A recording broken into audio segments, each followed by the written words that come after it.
നമുക്കെല്ലാവർക്കും അറിയാം കേരളത്തിന് നേരത്തെ പഞ്ചാബിൽ എങ്ങനെയായിരുന്നു ഡ്രഗിൻ്റെ ഇൻഫ്ലുവൻസ്.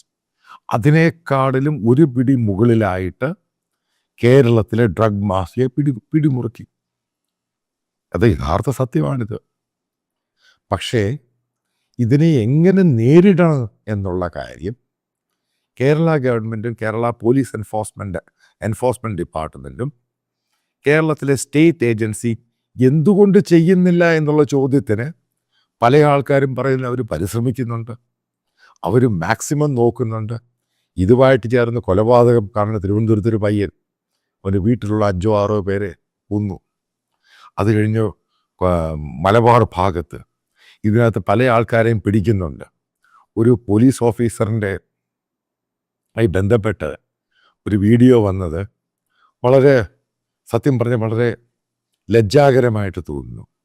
കോഴിക്കോട് പന്നിയങ്കര എന്ന് പറയുന്ന മുസ്ലിം പോപ്പുലേറ്റഡ് ആയിട്ടുള്ള ഏരിയയിൽ കിരൺ എന്ന് പറഞ്ഞൊരു ഉദ്യോഗസ്ഥൻ, അതായത് തിരുവനന്തപുരം സ്വദേശി സബ് ഇൻസ്പെക്ടറാണ്. അദ്ദേഹം ഈ സാധനം, അതായത് ഡ്രഗ് പൂർണ്ണമായിട്ട് ഒഴിവാക്കാൻ വേണ്ടി പരിശ്രമിച്ച ഫലമായി ഏകദേശം 40-44 കേസ് ഒരു മാസം കൊണ്ട് എടുക്കേണ്ടി വന്നു. അയാൾക്കെതിരെ ഇവിടെ പ്രതിഷേധം നടക്കുന്നു. ഭരണപക്ഷിയുടെ ഭാഗത്തു നിന്നും പ്രതിപക്ഷത്തിൻ്റെ ഭാഗത്തു നിന്ന് പ്രതിഷേധം നടക്കുന്നു. ഇപ്പം അയാൾ ഫോൺ പോലും എടുക്കുന്നില്ല, സൈലൻ്റായിട്ടിരിക്കുകയാണ്.